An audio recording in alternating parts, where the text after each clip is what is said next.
到期會決算環節，今日呢一次嘉賓，我哋揾嚟有 ATFX 亞太區首席分析師林銘天 Martin 喺我哋身邊嘅。Hello Martin 你好。Hello 你好。你好嗱，見啦嚇，為咗爭奪格陵蘭呢，特朗普升級佢嘅施壓啦，話下個月起對丹麥等等嘅8個歐洲國家進口貨加1成關稅，6月開始咧更加係將個稅率加到去2.5%，直到係收購格陵蘭嘅協議完成啦。歐盟就會考慮用翻關稅做反制啦。見避險需求即刻都升咗上嚟，黃金啦、白銀都係再創新高。雖然美匯跌啦，考驗下99蚊邊緣。啲非美貨幣咧普遍都有得升嘅。美國自己似乎就一副唔會放手嘅姿態㗎啦，我點都要贏㗎啦。係咪真係會出動到用關稅做武器咧？定係最終又會tackle 下即係縮翻沙咁樣咧？其實見歐洲國家其實都唔會肯制啦，因為其實市場都有啲數計咗出嚟。歐洲本身揸住美債、美股嘅投資，其實個金額都去到8萬億美元㗎啦，佢都可以攞嚟對付翻特朗普㗎嘛。而自己美國內部其實啲國民都唔係幾贊同啊，尤其見 CNN 日前個調查就指出啦，70%人咧其實都反對美國係獲取格陵蘭嘅控制權嘅。Martin 暫時嚟睇點樣分析今次嘅後續咧？究竟特朗普係咪真係會出招咧？嗱，我相信咧就係今次特朗普咧都一定要出招㗎啦。咁睇到佢就係話第一次關稅政策啦，即係上任之後嘅關稅政策啦，其實都係希望咧就係打擊翻或者係美國方面都尋求到一啲目的咁樣啦。咁所以我諗今次要加嘅關稅亦都應該勢在必行㗎啦。咁但係你會唔會縮沙嘅話咧？咁就睇情況啦。因為始終咧就話格陵蘭係屬於喺對美國方面以至向歐洲方面嘅一種戰略嘅地位。咁所以喺呢個情況之下，我諗佢都要志在必得啦。咁加上委內瑞拉事件啦，咁見到佢嗰個進取度咧都其實都幾強硬嘅。咁所以變相格陵蘭今次咧我相信特朗普咧都係希望咧就係可以穩操勝券，可以攞到個控制權。咁但係從政治角度嚟講啦，以至就係話歐盟對於呢個格陵蘭事件格陵蘭呢個地方嚟講咧，其實都係好珍貴嘅。咁所以今次我相信咧都會出現一啲比較矛盾同埋分歧嘅狀況。咁究竟點傾或者係點樣去發展嘅話咧，甚至會唔會出兵呢啲情況去掠奪呢個格陵蘭咧，其實真係咧就好多時都係出乎意料之外。咁睇到近呢個零兩個月啦，其實好多新聞關於特朗普嘅都係出乎意料之外嘅。咁所以我諗而家嚟講咧，都係市場都係偏向一個恐慌嘅情況。咁但係你話如果出兵或者係有意美國係要行使呢個加關稅嘅政策嚟講咧，我諗短期內對美金仍然係有利嘅。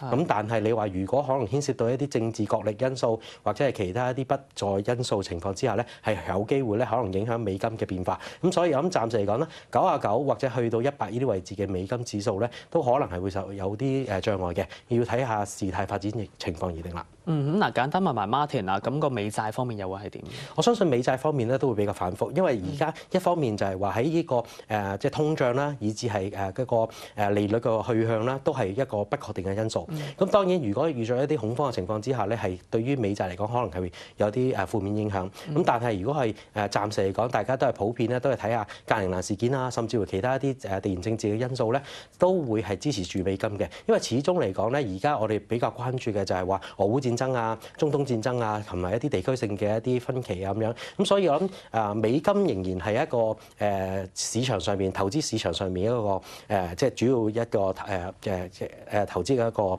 比重啦。加上就係美債方面咧，其實都冇乜選擇啦。唔通你而家喺歐洲方面亦都見到佢經濟會好啲，或者話佢嗰個嚟緊個去向又會好啲咩？息口亦都會反彈咩？咁呢個亦都未必會。咁所以我諗美債仍然有佢嘅優勢喺度。畢竟佢而家個息率仍然係屬於全個七國嘅貨幣嚟講咧，都係最高。息率方面咧係吸引市場係停留拍喺呢個美債方面嘅。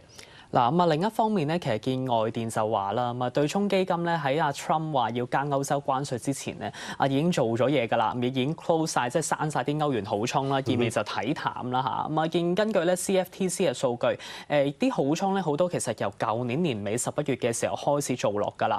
我哋就咁解讀對沖基金佢哋呢啲操作，佢哋呢啲動作嘅時候，係咪即係意味住歐元其實都冇乜運行咧？暫時我諗即係大運就冇乜㗎啦，因為始終我哋見到咧，其實個波幅度喺1.15至到1.18啦。咁對上一次由1.18、1.17一路回落嚟咧，其實都見到係一啲基金啊，或者係一啲投資者咧開始獲利平倉。咁最主要原因係邊度咧？就係話第一，我哋見到就係話歐洲嗰個歐央行方面啦，係保持一個低利率水平啦。即係雖然而家係有機會可能會唔會講下加息，咁但係而家嚟講，始終係美金方面個息率偏高。咁所以如果你話要睇好歐元嘅話咧，除非佢有一啲刺激經濟方案，或者就係話開始出現一啲央行有意係加息嘅情況啦，否則嘅話我相信咧歐元都係屬於即係受限於1.17呢個位置裏邊㗎啦。咁加上而家就係話有啲嘅叫做歐盟嘅一啲事件啦，或者係北約嘅一啲事件啦，可能都會短期裏邊咧影響住歐元。而最關鍵嘅就係今個星期裏邊仍然市場關注嘅就係美國一啲通脹數據 PCE 啦。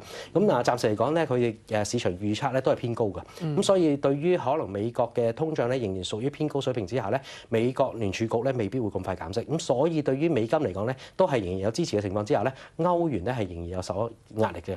嗱，簡單問多一句啦。其實見頭先歐元咧，佢而家一落到去200天線附近咧，都即刻有得彈啦。咁啊頭先都有講過話，其實可能係1.17啊附近，其實都已經有啲阻力嘅時候。咁啊，而家係咪一個做空嘅時機咧？我諗去到挨近1.17啊，或者係多少少都冇所謂。咁都係一個睇淡嘅，因為始終而家成個環境裏邊咧，我哋睇到歐元對美元咧，其實去到1.17、1.18區咧，個受阻力都仍然存在。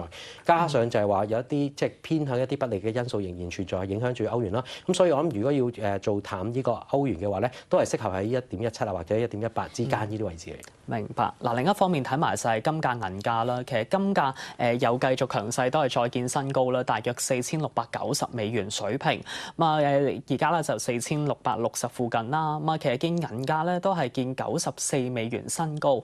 雖然都繼續係個破頂格局，但係其實佢哋講真波動都真係幾大嘅。尤其白銀啦，上落波幅好多時都7個啊8個%咁樣去㗎嘛。嗱，大家如果真係要入市嘅，係咪俾啲 tips 大家啦？我諗 tips 方面咧，即係最主要關心住一啲新聞啊。因為其實如果睇翻咧，對上一次個黃金由4600樓上咧跌翻落去咧，其實就係講緊呢個中東方面啦。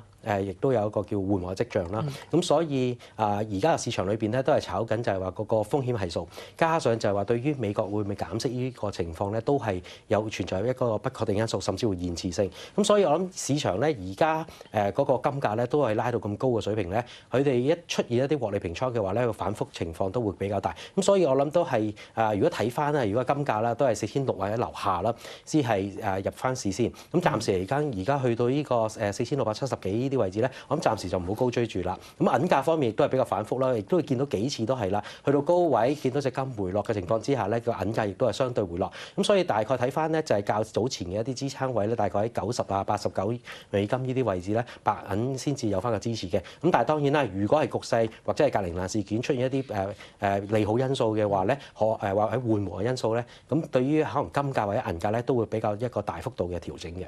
好，嗱另一方面睇埋咧，即係避險關係啦，見啲非美貨幣入面咧，瑞郎就升得最好啦。其實瑞郎即係瑞典啊嚇，同瑞郎啊嚇，同多個嘅交叉盤都係做好啦。瑞郎對弱勢日元啦，又逼近翻前頂，咁啊瑞郎去計啦。直盤對美金啊，交叉盤對歐元啊、日元等等，邊一款最吸引你啊？我諗暫時嚟講咧，如果係瑞郎對日元咧係有少少落後嘅，睇翻幅圖啊同埋個波動性。咁如果係有啲政治嘅因素，甚至乎係一啲不確定因素係比較嚴重嘅話咧，避險資金可能會流去咧，就係話瑞士法郎嗰邊比較多少少。咁所以咧，我諗暫時瑞郎對日元咧都仍然有個吸引力，大概支撐位咧就喺210啊至到208呢啲位置裏邊。咁但係上望嘅空間咧，暫時要睇下就係話整體全球嘅一啲地緣政治因素係發展如何啦。因為如果係局勢繼續緊張或者係更加升級嘅話咧，咁對於資金流向瑞郎咧，亦都會較為吸引。我諗整體上邊嚟講咧，而家亦都可以留意嘅就係一啲商品嘅貨幣作為一個交叉盤嘅，就係譬如澳元啊、紐元啊呢啲對日元嘅交叉盤咧，都係值得吸引嘅。因為而家相對嚟講咧，都係偏向少少落後，咁所以亦都可以留意住呢啲。因為整體嚟講，亦都見到咧，日本個經濟啊、日本嘅政治嘅方面咧，都有機會令到個日元繼續貶值。咁所以就算可能直盤方面唔會升得太高嘅歐元啊、英鎊啊或者瑞郎都好啦，日元再次翻去160嘅機會咧，仍然係偏向大。咁所以呢個亦都係有機會咧，令到呢個交叉盤咧係會繼續上升嘅。好嗱，我哋都即係問埋啦，究竟嚟緊人民幣方面又點樣走咧？因為離岸價見超過3年高位，今朝早內地都出咗啲宏觀數據啦，個 GDP 大數都係符合預期嘅。不過咧，其他就一半半啦，有啲好，有啲就低過預期咁。今日開始咧就減啲結構性嘅貨幣政策工具，之前都提過下，嚟緊都有啲減息降準嘅空間啦。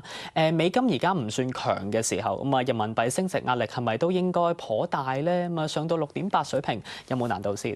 我諗仍然係有一個挑戰嘅，可以測試呢個6.8水平。因為最主要原因嚟講咧，而家譬如雖然美金亦都係偏弱少少啦，但係有機會反彈，但係反彈幅度預期亦都唔會太大。而另一個角度嚟講咧，而家全球嘅資金咧都偏向睇好咧中國呢個市場，咁亦都係見到中國嘅發展空間巨大啦。